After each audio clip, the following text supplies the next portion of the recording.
En la siguiente presentación vamos a abordar el tema de hombro doloroso. Vamos a utilizar la guía de atención integral de salud ocupacional para desórdenes musculoesqueléticos en miembros superiores. Bueno, ¿qué es la guía de atención integral de salud ocupacional para el hombro doloroso?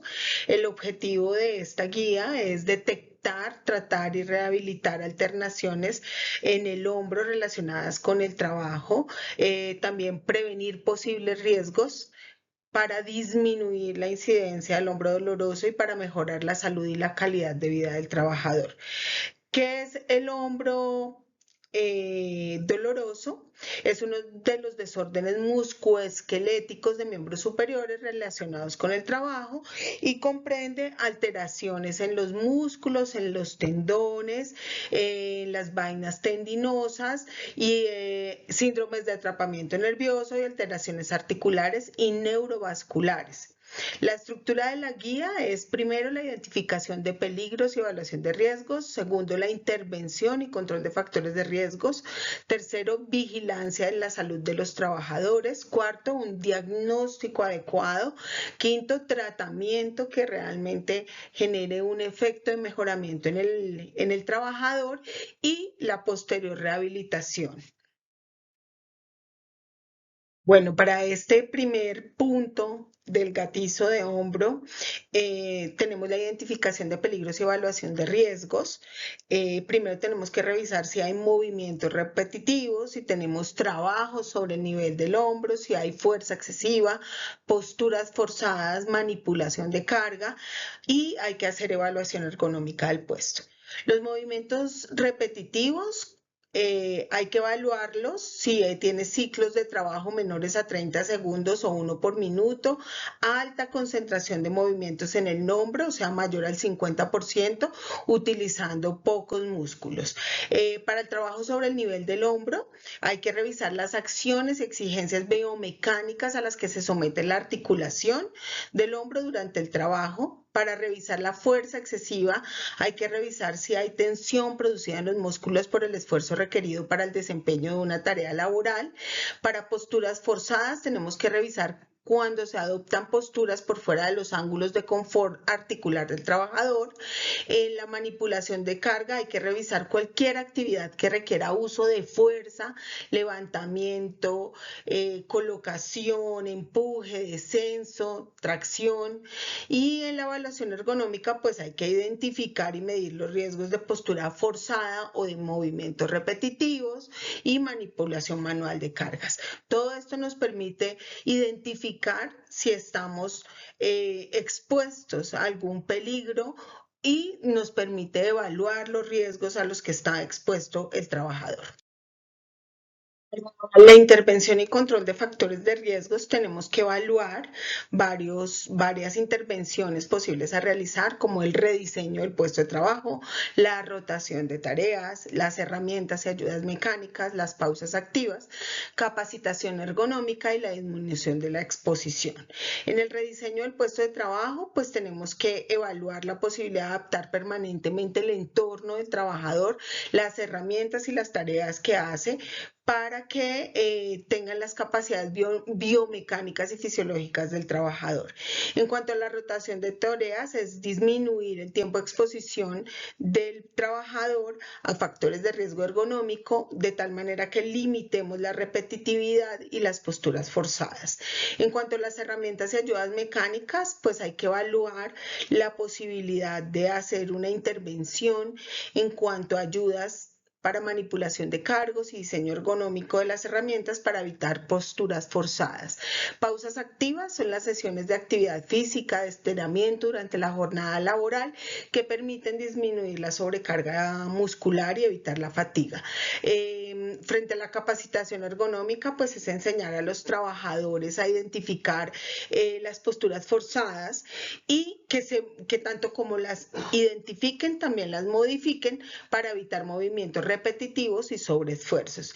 Y la disminución de la exposición es limitar el tiempo y la intensidad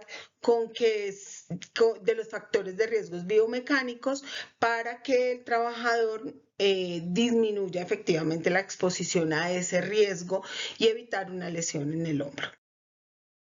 Realizar una oportuna vigilancia a la salud de los trabajadores, debemos hacer exámenes médicos ocupacionales, exámenes de seguimiento periódico, la detección temprana de síntomas, el registro epidemiológico y el monitoreo de casos. Los exámenes médicos ocupacionales es la evaluación clínica que se hace al iniciar el trabajador un nuevo contrato de trabajo y está orientada a identificar los factores de riesgo y síntomas tempranos. El seguimiento periódico es el mismo control médico clínico que hace el médico durante los exámenes periódicos anuales. Detección temprana de síntomas es identificar clínicamente los síntomas iniciales y los factores de riesgos para evitar que se vuelvan crónicos y que generen una discapacidad laboral. El registro epidemiológico es el sistema de vigilancia epidemiológica donde se identifica, controla y monitorea los desórdenes musculoesqueléticos de origen laboral, y el monitoreo de casos es hacer el seguimiento médico continuo a cada trabajador que ya ha sido diagnosticado para evaluar su evolución y que no hayan secuelas por este desorden musculoesquelético. En la fase del diagnóstico tenemos unas herramientas diagnósticas que es la historia clínica, donde se relacionan todas las dolencias del paciente con los factores de riesgo laborales a los que estuvo expuesto.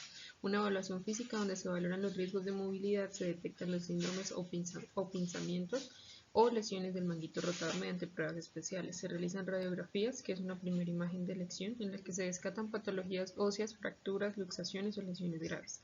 Y ecografía o resonancia magnética, que se caracteriza porque muestra desgarros completos o parciales, atrofia muscular y lesiones de tejidos blandos con gran exactitud. Dentro de los diagnósticos principales tenemos la tendinitis, la bursitis, la lesión del manguito rotador y el hombro congelado.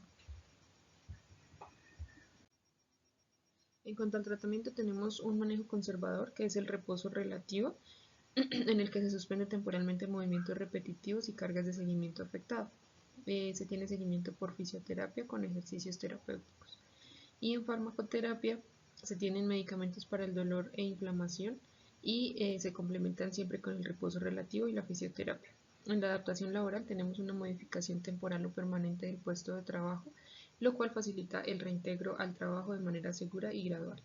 Y las restricciones ocupacionales, en las que se evita el trabajo por encima del hombro, se limita la abducción del hombro mayor a 60 grados, evitar cargas con brazo extendido, eliminar posturas forzadas y exposiciones a vibración. En cuanto a la rehabilitación, tenemos unos componentes del proceso en el cual se tiene la recuperación funcional, en el que se tiene un enfoque conservador y multidisciplinario acompañado de fisioterapia activa, consejería, adaptación laboral y manejo farmacológico. En la rehabilitación física tenemos tres fases, que es la fase de alivio del dolor, recuperación de movilidad y flexibilidad y el fortalecimiento y la estabilización. En la evaluación de capacidad laboral se determina el origen, si fue común o laboral, se evalúa la limitación funcional y se recomiendan adaptaciones ergonómicas. Y en educación al trabajador se le muestra una higiene postural, pausas activas, reconocimiento de signos de alarma y reporte temprano al médico. Entre la ruta de reintegro laboral tenemos el diagnóstico y clasificación de las condiciones, examen físico y funcional detallado, determinación de restricciones laborales, calificación de pérdida de capacidad laboral, plan de readaptación con restricciones y un seguimiento de indicadores de reintegro. En cuanto a las conclusiones, tenemos que la GATIZO proporciona un marco integral que abarca desde la prevención hasta el reintegro laboral. La identificación temprana de factores de riesgo ergonómico son claves para evitar la cronicidad. El trabajo interdisciplinario, médico, fisioterapia y ergonomía potencian los resultados. La educación al trabajador es un componente transversal en todas las etapas de esta guía. Y el reintegro laboral progresivo con restricciones garantiza la sostenibilidad de la recuperación. Gracias.